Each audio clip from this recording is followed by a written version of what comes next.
Hey guys, it's your boy Cork here. It has been over a year since the Valve Disciple raid was dropped with the Witch Queen campaign. You know what that means. We need an updated raid guide. You'll want to pay attention to this one because it is the most mechanically heavy raid currently in Destiny 2. With time, energy, motivation, and perseverance, it is possible. That's right, with perseverance, anything is possible. By the end of this raid guide, you will be kicking Rolk's butt. Now be like Rolk and kick that like and subscribe button. A like and subscribe a day keeps Rolk's kicks away. Thank you everyone for liking and subscribing, and thank you to my clan Stellar Force, without which it wouldn't be possible. Let's get into it. Before starting the raid, it is best to have the names of the callouts at the ready. There are over 20 unique symbols, and having them at the ready can save a lot of time and confusion. With all my guides, I have links in the description for the symbols and maps for the encounters. This is also the first raid to include craftable weapons and a puzzle to get a guaranteed red border at the end of the raid. You can also buy a red border at the end of the raid using spoils. I'll also include the link for getting the red border done. Some good weapons for this raid include, but are not limited to, Galahorn, blinding grenade launchers, Leviathan's Breath, an Eager-Edged Sword, Thunderlord, Osteostriga, and weapons with Overload and Unstoppable Champion mods. The opening encounter is just like the Preservation mission. If you've completed that, you will know how this goes. There's a secret chest added, and the enemies will be a bit stronger, so watch out. A good weapon for the opening is Galahorn, but anything that can kill mages quickly and wipe out red bars is a good option.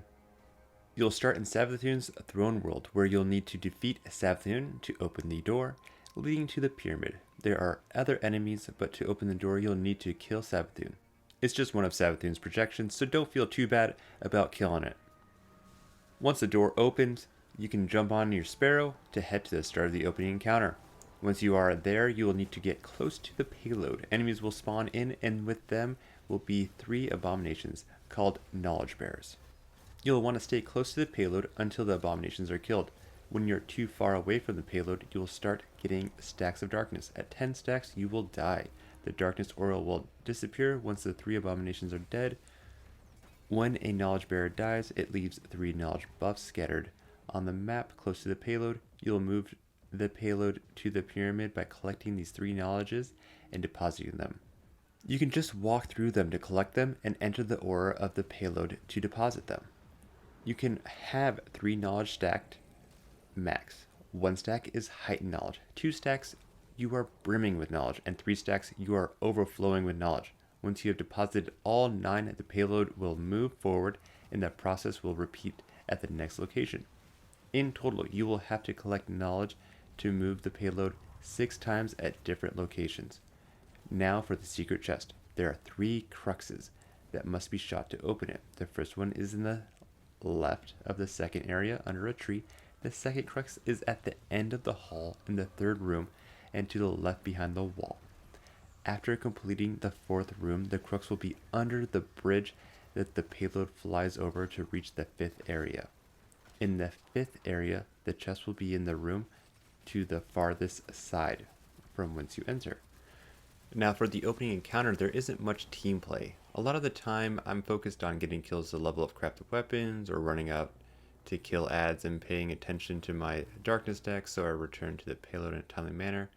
It can be done solo if absolutely necessary, and when playing, I've started with a partial team to clear it out while we wait for teammates to join. It is easier but longer than average opening encounters, so no need to use the power of friendship here.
Once the payload has entered the dark door in the pyramid, your team can enter. There will be a pillar in the middle, and those 3 symbols are used to get the bonus chest at the end of the raid that drops a guaranteed red border. The correct symbols, and only the correct symbols, need to be shot for the extra chest to be there. I will have a link in the description for how to get the red border chest. After that, you'll drop down and reach a room. In the room, there will be all the symbols in it.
This is a lore area. When you put in the correct code, it will give you a triumph progression for the exotic ghost. The first 2 symbols need to be meleeed, the third symbol is interacted with, and the final symbol is shot.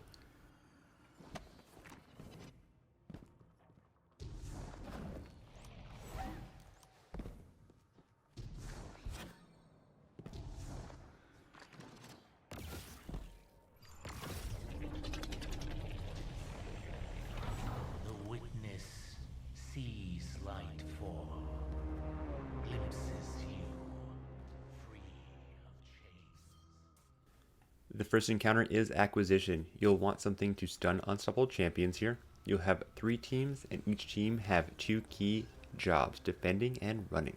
The defender will want something for ad clear and something for unstoppable champions. The runner needs to focus on speed, but also will help with ads, champions, and orange bar enemies. The defender can usually survive with Galahorn or Thunderlord and something for unstoppable champions. Stasis and Strand subclasses can control and help manage the ads and deal with the champions quite easily. When I am a runner, I like to use an Egret sword and a fusion rifle. I used to love using Chill Clip Riptide before the recent nerf. Rest in peace. The encounter has 3 obelisks and 3 pillars and has symbols throughout the room over doors. The room is split in half by the pyramid side and the traveler's side. The defender will defend the obelisk, manage the ads, and read the pillar. The runner will hunt down knights and enter rooms to get obelisk keys. For newer runners, the best option is to have them enter the rooms on their pillars. The top and first symbol is for the disciple's compass, which is a taken knight and will be either pyramid or traveler, and will only appear on 1 pillar at a time. The runners need to split the room in half based on the middle divider and look at the edge of the map for the taken knight. Once killed, the next pillar symbol will appear. The middle pillar symbol will be the room, and the runner will need to enter. There are 9 possible symbols for the middle pillar. Once the runner enters the correct room, the last and bottom symbol will appear on the pillar. The symbol is associated with Glyphkeeper, and it's either light or dark. The runner will enter the room and it will have the symbols on the wall of either light or dark, and you need to kill the Glyphkeeper closest to it and tell the team which symbol is the key. The best option here is to have this written in the game chat. Once you have done this 3 times and collected 3 symbols, you will need to find an obelisk with 3 symbols. They will not be on the same obelisk face, so once you find one, look on the other 2 faces. Once found, call out which obelisk has all 3 symbols so the runners can meet you there and shoot it together. You will repeat this 2 more times to complete the encounter. Alright, here are some quick tips and notes. The baited adherents are the shield scorn, and they will shoot the obelisk, reducing your time. The defenders need to kill these quickly to maximize your time. The wipe timer can be seen at the obelisk, and it is the orange glow slowly moving up it. It will reset when the correct Glyphkeeper is killed. If you have messed up at the obelisk by shooting the wrong symbol, you can try to save it by shooting all 9 symbols quickly. If you do put in the wrong code, guess what? It's going to add a little bit more orange glow to your obelisks and cut down your time. So please be careful and try your best. Okay, once the encounter is completed, you will move to the back of the room and continue to the next encounter.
triumvirate. Opportunity, preservation, salvation. It will serve the deserving, crush the defiant.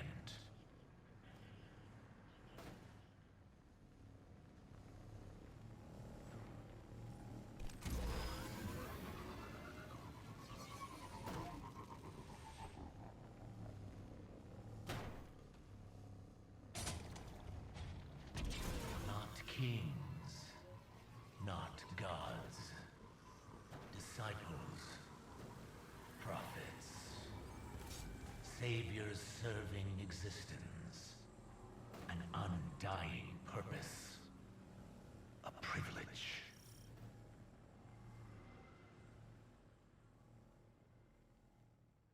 The second encounter is the Caretaker, a boss encounter. A map and glyph names can be found in the video description. The boss damage here is pretty forgiving, and you can get away with a lot of different damage metas. For consistency, Thunderlord and Leviathan's Breath get the job done.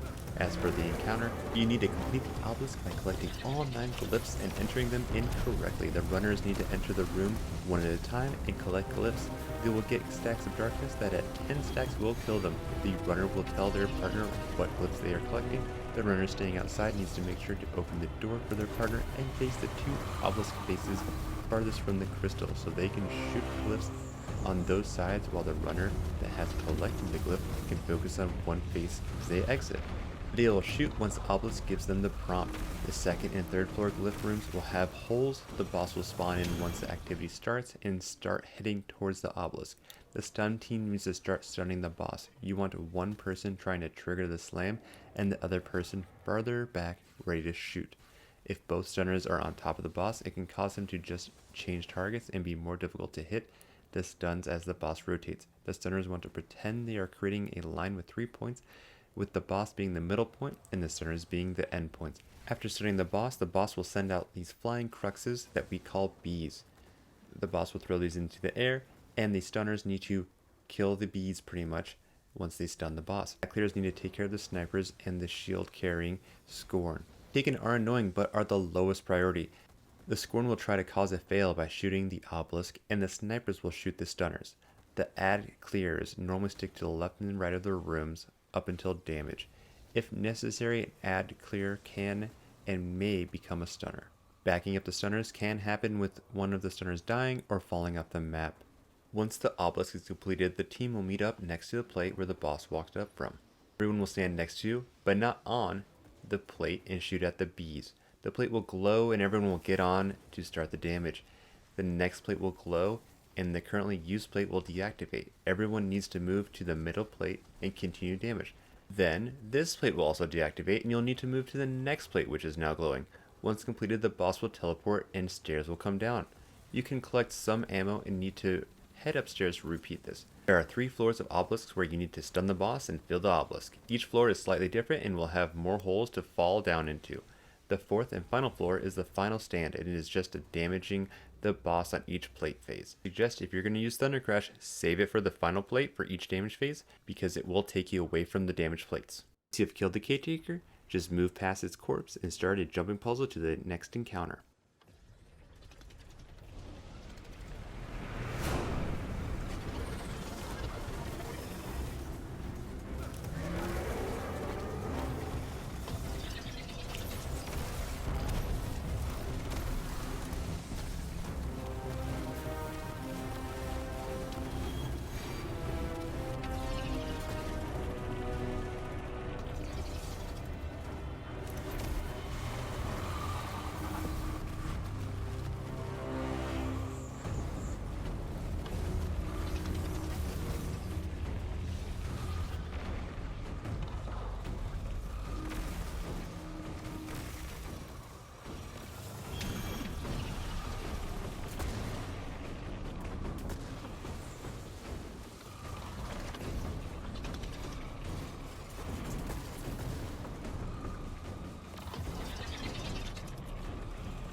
There are plenty of cheeses and exploits for this jumping puzzle.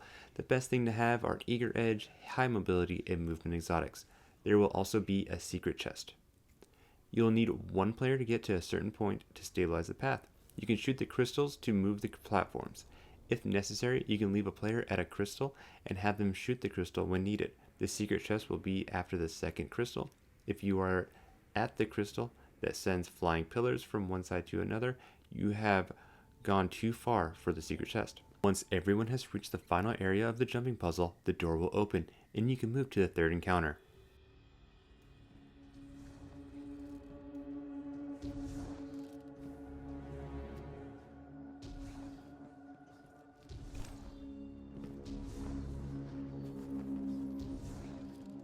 Guardian down.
Guardian down.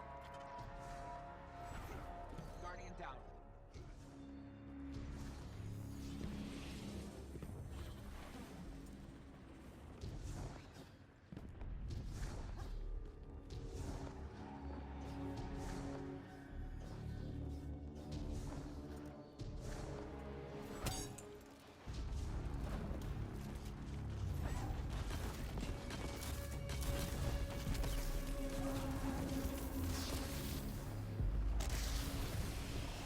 Guardian down.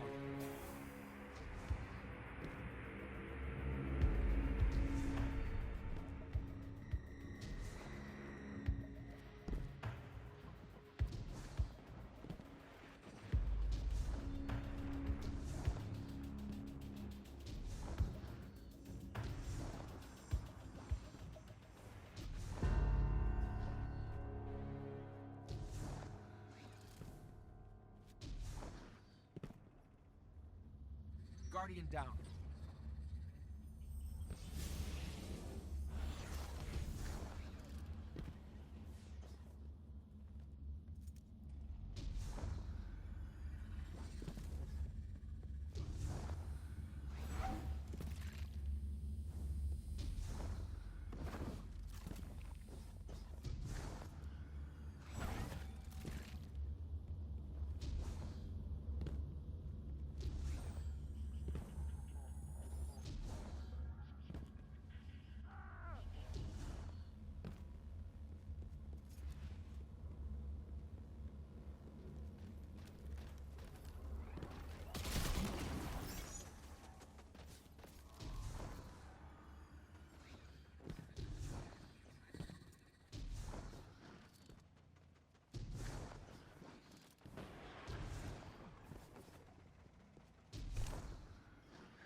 The third encounter is Exhibition. I will include a map and symbols in the video description. This encounter has Overlord champions, and the best weapons to bring are ad clearing ones and weapons and armor meant for helping you with movement. This is usually the most challenging encounter for teams to complete. This encounter includes 3 relics. The relics in this encounter are needed for specific mechanics and to read glyphs. The first relic is the Nut, and it shoots a laser that can only be used to kill the Taking Barrier Knight, which extends the encounter's time. The next relic is the Aegis Shield, which cleanses teammates and their stacks of darkness. Guarding with the relic causes the cleanse. The third relic is the Eye of Riven, which destroys taken orbs by using the grenade ability. Depositing or dropping their relics will give the player a 30-second debuff timer, preventing them from picking up a relic. For this encounter, you'll have relic holders having to read the glyphs that are dropped by the taken glyph keepers. The Scorn glyph keeper needs to be read by anybody that does not hold a relic. This means do not sit silently and not say anything if you can see the glyph keeper's glyphs. Alright, so picking up the Nut starts the encounter, and the timer for the terminal residence will start counting down. If I am teaching someone and they have 0 experience with glyphs, I have them take the first Nut. The person with the Nut will kill the Knight and head right to the taken glyph keeper. Once the taken glyph keeper is dead, they will read the taken glyphs. The rest of the team will read the left glyphs, and the matching glyph will be shot, opening the door. If the wrong glyph is shot, time will be subtracted and the door won't open. The Nut person will deposit, and they will have a buff for the next 30 seconds, preventing them from picking up a relic. One person will pick up the shield, and one person will pick up the Nut. The shield relic holder needs to focus on cleansing and should stand on the right side of the map in the middle of the room, closer to the right side. Teammates should go to the shield to be cleansed, and the cleanser should not chase teammates. Until the glyph keepers are spawned, the team needs to kill ads to spawn the first set. Once spawned in, the Nut holder needs to head to the back of the room and put their back to the door and spawn kill the knights and ads there. When you touch the back door, you do not gain stacks of darkness. The shield relic holder will read the taken glyph keeper glyphs. Once the first glyph key is determined, the team will move forward and kill ads spawning in the glyph keepers and kill them. The team will read once again and to receive the second key. The Nut person should have spawn killed the second Knight at this point. If not, wait for the second Knight to be downed before you open the door.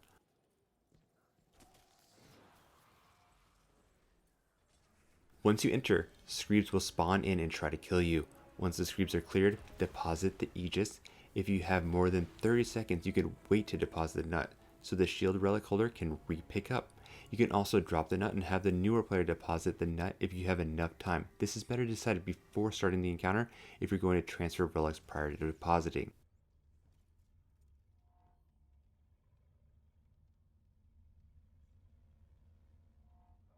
Once both relics are deposited, all 3 relics will be there, and the door to the third room will open. The player picking up the Nut needs to head left, and the person with the shield needs to head right. The player with the Eye of Ribbon will need to go where a taken orb is and use the grenade to pop it. These taken orbs give enemies immunity barriers. The only taken orbs that need to be destroyed are the ones at Glyph Keeper spawns. If the taken orb is popped too early, it will respawn. Once again, if you pop the taken orb too early, it will respawn.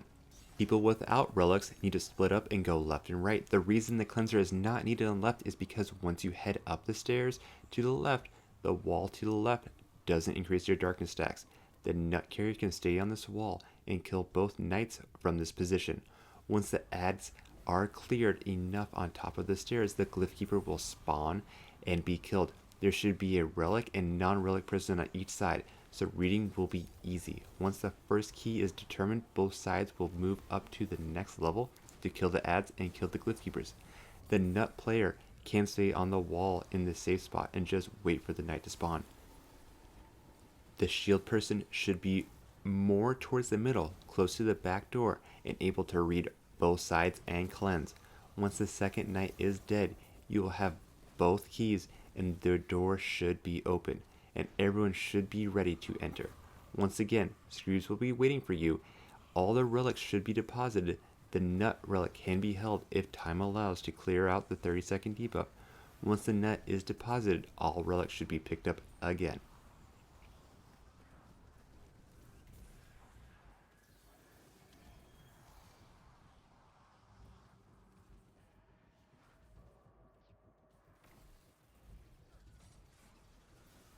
Now the door to the fourth and final room will be open. The fourth room is smaller than the third, but it is easier to kill yourself or teammates by jumping into each other while going from platform to platform. This time the shield relic needs to stay in the middle throughout the encounter. The cleanser can leave the middle if they are needed to read. The Eye of Riven needs to focus on taken orbs and can be the main relic reader. The nut can clear ads, but once the glyph keepers are cleared, it needs to be in the middle to kill the knights. When the first set of glyph keepers are dead, the team needs to get the first key and progress forward immediately. The overloads in the room can generally be ignored. When the second glyph keeper is dead, the shield relic holder should be on the final platform where the door is, focusing on cleansing. Once the second set of glyph keepers are dead, everyone should be on the final platform ready to go through the door. The nut person should kill the knight on a final time, and the glyph keys should be entered. Once again, there will be screams. Once the relics are deposited, the encounter will be over and a door will open in the back, letting you move on. Here are some quick tips. You can decide on your order of relic people ahead of time. Always put your weakest player on nut duty. Enter the deposit area, stand next to the relic you plan on picking up. For the nut user, your grenades are still available. I like to use Devour Warlock and use my nade with Controverse Hold. The shield relic, you can rapidly use the melee in the air to fly across the map. For the Eye of Riven, shoot to damage enemies. With the Eye of Riven, try to avoid shooting glyph symbols. The shot rarely lands on the target. For everyone, if a teammate falls off the map with a relic, you need to go to the previous deposit to pick it up. Eager Edge Swords can make recollecting relics much easier. Also, writing the glyph keys in the chat works great every time.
you have cleared the third encounter, you'll need to climb up and kill the ads to get to the final encounter. This can be skipped with Well Skate, Shadow Skate, or any other skating, flying, other weird abilities. Either way, once you get to the next encounter, it is game time. The abandoned will live out its namesake. This world will be sealed from the light, leaving your kind to suffer. You are not fit to serve the deserving. You will not rise from deep, but drown in it.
Guardian down.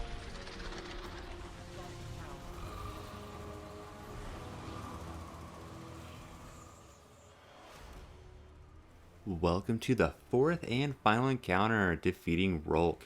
You'll split the team up into 2 slitters, 2 bankers, 1 reader, and 1 ad clearer. You can have 1 banker if 2 bankers are not possible. It will just take twice as long. The splitters and bankers will want to have long to medium ranged weapons. Just try to avoid double slugs. The encounter starts once you walk up to the barrier. After activated, you will start getting stacks of darkness. The first splitter will shoot the large crystal above Rolk and get the leeching buff. Splitters will want to do everything in their power to avoid getting the enlighten buff, so don't stand in the Rolk wave. The whole team should call out where the wave is coming from.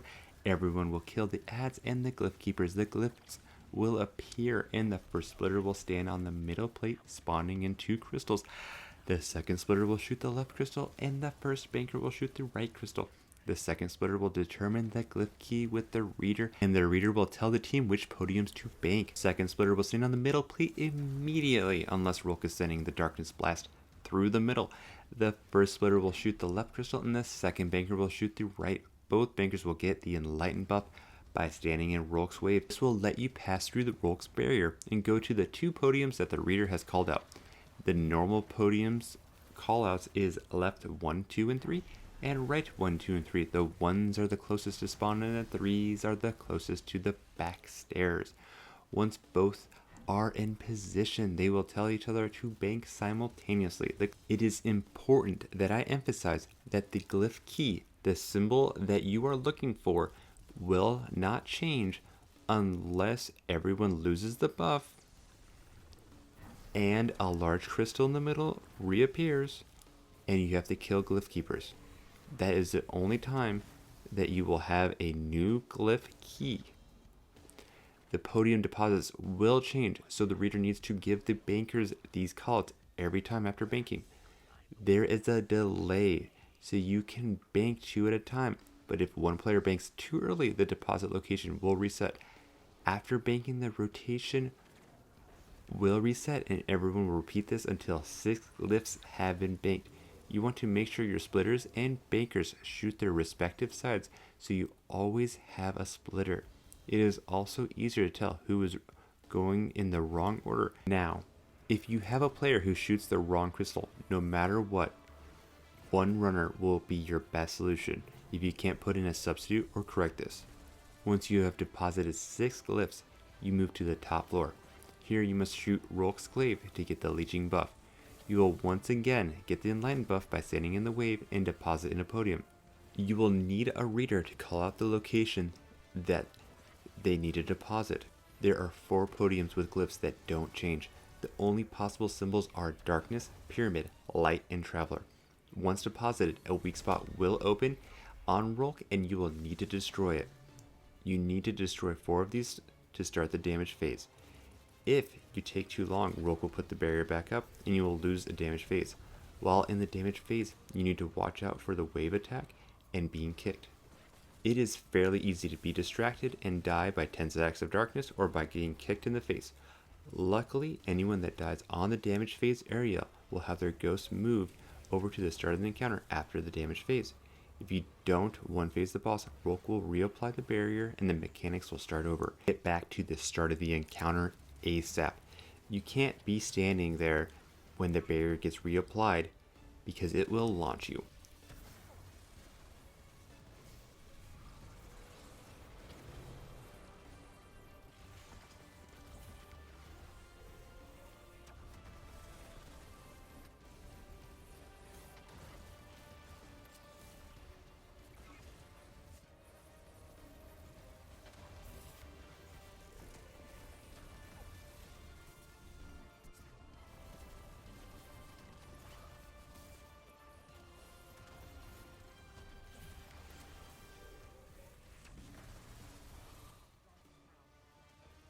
If you don't one-phase the boss, Rolk will reapply the barrier and the mechanics will start over. Get back to the start of the encounter ASAP.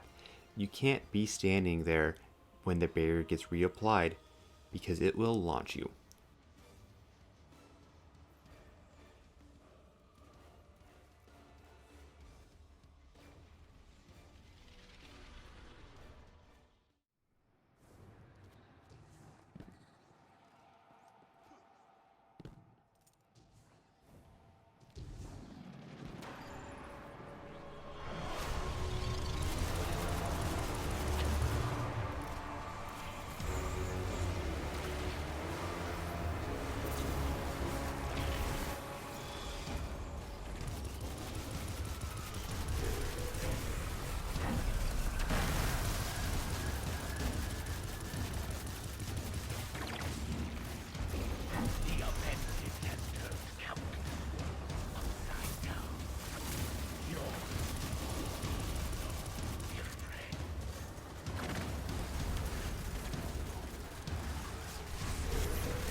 Once you defeat Rolk, make sure to buy your weekly red water.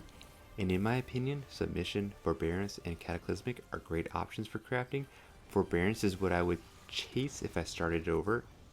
Whatever you decide, thank you for joining me today. I hope you found this helpful. Now, thank you for watching. Please come over and say hi to me on Twitch, Twitter, Instagram, and Reddit. I really appreciate you for liking and subscribing, and hope you found this guide helpful. See you next time. Peace.